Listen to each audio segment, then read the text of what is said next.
Coucou YouTube, comment allez-vous? C'est Super, on se retrouve aujourd'hui pour une nouvelle vidéo. On est sur un endroit plutôt sympathique comme vous pouvez le voir, c'est vachement stylé. On est où? À Notre-Dame de Lorette. Exactement. Donc ça c'est stylé, je suis déjà venu en bécane, je vous ai déjà montré des petits coins et tout ça. Et aujourd'hui on se retrouve donc ici pour que je vous présente ma nouvelle voiture. C'est donc un apport anglais, j'ai toujours les plaques anglaises pour information. Ça peut être très utile pour faire des go fast notamment. HD. C'est donc un BMW X3 essence, boîte automatique.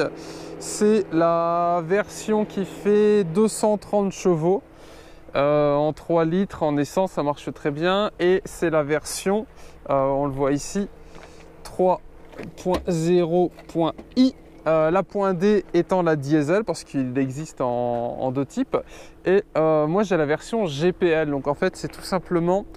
comment vous expliquer? C'est tout simplement une transformation qui a été faite non pas par BMW mais par la personne à qui je l'ai acheté, qui a donc fait la transformation. On a une sorte de sortie sport un peu chromée qui est vraiment magnifique. Elle fait un bruit vraiment superbe. On a également la trappe GPL qui se trouve ici. Tac, voilà. C'est comme ça qu'on recharge du GPL, donc on le met ici. J'ai les capteurs de recul, les capteurs à l'avant. Il y a un chien qui était fourni avec la voiture aussi. Kappa kappa. Ce que j'adore sur cette voiture, c'est les feux. Vous me direz en commentaire ce que vous pensez du X3. Moi, j'aimais beaucoup le X6, mais c'était pas du tout dans mon budget. Et du coup, je me suis, on va pas dire rabattu, mais j'ai bien kiffé le X3, le X5 m'intéressait aussi, mais le X5 est beaucoup trop gros, enfin est beaucoup plus gros que celui-là. Et vu qu'avant j'avais une Peugeot, je me suis dit le X3 c'est bien, puis j'ai fait une bonne affaire et tout ça, c'était plutôt cool. Pour info, c'est un apport anglais qu'on a été chercher à Londres. Pour ceux qui n'ont pas suivi mon vlog, je vous recommande d'aller tout simplement le check. Et donc du coup, c'est un apport anglais que j'ai été chercher en Angleterre samedi dernier. Une bonne centaine de livres en tout au niveau des frais d'importation, enfin au niveau des frais pour aller le chercher et le ramener. Et pour le moment, il est encore en plaque anglaise parce que j'ai toute la paperasse à faire. Ça prend beaucoup de temps. Il y a beaucoup pas de surprises, mais d'attente, patati patata. Je peux pas faire mon contrôle technique parce que le contrôle technique veut le certificat BMW, mais pour faire le certificat BMW, il faut 50 papiers. Pour avoir ce papier, il faut aussi. Enfin bref, c'est assez compliqué, mais je me suis dit, allez, tentons. J'avais envie de me faire plaisir. Je me suis dit, on teste. Donc du coup, pour ceux que ça intéresse, c'est possible donc d'importer un véhicule anglais. On est sur du 18 pouces en jantes. Les pneus sont neufs et au niveau des options, c'est les jantes électroniques. Enfin, c'est pas les jantes électroniques, mais c'est un capteur électronique. Donc ça me bip quand la pression du pneu est trop bas. Donc c'est assez stylé. C'est du full cuir au niveau des sièges. Donc il y a 3 places à l'arrière, 2 places à l'avant. Le volant est à droite, bien évidemment, vu que c'est un véhicule anglais. Le chien à l'arrière. Alors il y a largement de quoi faire passer un chien. Ce que j'aime bien sur ce modèle, c'est le rebord comme ça. Je trouve ça mais tellement magnifique. Ça finit plutôt bien la voiture, donc c'est assez stylé.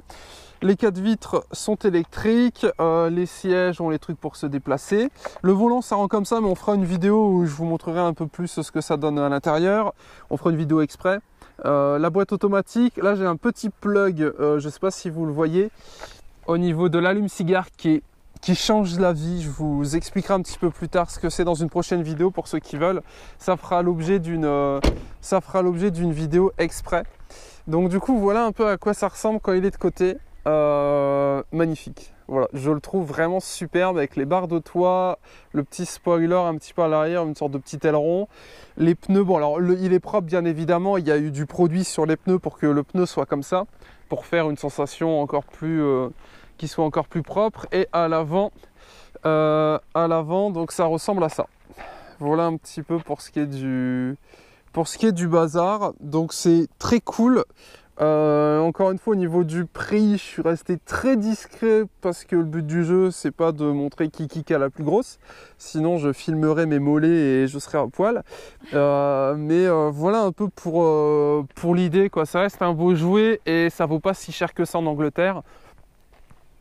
Juste pour vous donner une fourchette, je l'ai payé, allez, on va dire, pour donner une grosse fourchette, je l'ai payé moins de 6 000. Voilà, beaucoup moins de 6 000 euros. En France, ça vaut plus de 10 000. J'en ai même essayé un à 13 000 et quelques, qui avait 200 000 bornes. Celui-là, on a 160 000. Donc c'est des miles, bien évidemment, mais la conversion est facile. Il faut faire fois 1,6. Et voilà, donc le GPL, un petit peu pour vous expliquer comment ça donne au niveau du GPL. Là, on a un petit bouton ici, c'est le bouton du GPL. Donc là, il est éteint parce que le moteur est éteint. Mais en gros, là, je connais ma consommation en GPL d'ici. Enfin, pas ma consommation, mais le réservoir. Et donc, ça me permet de rouler uniquement au GPL. Au GPL, enfin, je viens de l'avoir, hein, mais au premier test, je suis à 6 litres au 100. Ce qui est rien du tout sur un 3 litres essence. Pour ceux qui roulent en 3 litres ou en 2 litres, ça consomme un peu plus. 6 litres au 100, c'est très honnête. Enfin, c'est ouf avec ce type de bagnole. Surtout au GPL, pour info, un plein. Donc je mets 40-45 litres au GPL.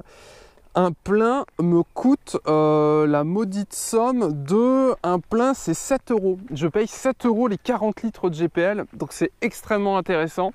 Et seulement, il y a quasiment personne qui roule au GPL en France. Donc du coup, bah, écoutez, ça fera l'objet d'une vidéo exprès. Le GPL, mon avis, les retours. Là, c'est la trappe pour le moteur. L'intérieur, on fera une vidéo exprès là-dessus. Et pareil, sur le petit bitonio que j'ai, ça fera l'objet d'une petite vidéo. Alors, le moteur. Donc, voilà le monstre. Donc le 3 litres essence de 230 chevaux, il est là. Par-dessus est greffé le kit GPL avec le filtre GPL qui est ici. Bon, pour ceux qui s'y connaissent un peu en mécanique, vous verrez que le moteur est relativement propre. Donc j'étais juste ravi parce que, encore une fois, faites attention. C'est vrai que je ne l'ai pas dit, mais ça me semblait logique. Si vous souhaitez acheter un véhicule à l'étranger, faites attention aux arnaques, car c'est tellement plus simple d'arnaquer quelqu'un qui habite dans un autre pays. No fake. Du coup, là, tout simplement, faites attention aux arnaques. Vous ne faites pas avoir par les prix trop bas. Et si possible, essayez d'être accompagné. Moi, j'ai la chance d'avoir de la famille là-dedans. Du coup, on a fait ça en famille. C'était un poil plus simple quand même, parce que honnêtement, je me serais jamais amusé à aller importer un véhicule anglais. Et concernant les questions volant à droite et tout ça, ça fera l'objet d'une autre vidéo. L'idée, c'est de faire une sorte de petite série sur cette voiture pour vous expliquer un petit peu le petit parcours et le pourquoi du comment ça marche. Là, c'est les petites têtes pour la détection, les pneus, etc. Voilà, on va faire un petit démarrage, sauf que je vous fasse un petit peu entendre le bruit du bazar, mais voilà un petit peu pour l'idée. Et le truc qui est marrant, c'est que sur ma plaque anglaise, c'est pour ça que je vous montre ma plaque, parce que c'est une plaque anglaise, c'est mis LOL au-dessus. Donc c'est un peu marrant parce que ce qui est marrant, enfin ce qui est intéressant à savoir, c'est qu'en Angleterre on peut payer des plaques privées. Donc ça, c'est pas une plaque privée, mais j'ai écrit LOL dessus. Et LOL, ça veut dire Locked Out Laughing, quelque chose comme ça. Enfin, c'est vraiment mort de rire en gros en anglais. J'ai ça sur la plaque. Donc en Angleterre, ils trouvent ça vachement stylé. En France, LOL c'est aussi connu. Donc voilà pour l'idée. Et ce que j'adore, je vous l'ai peut-être déjà dit, mais c'est les feux. Je trouve ça vraiment magnifique. Si parmi vous, il y a des fans de voitures, vous me direz ce que vous pensez de ce X3.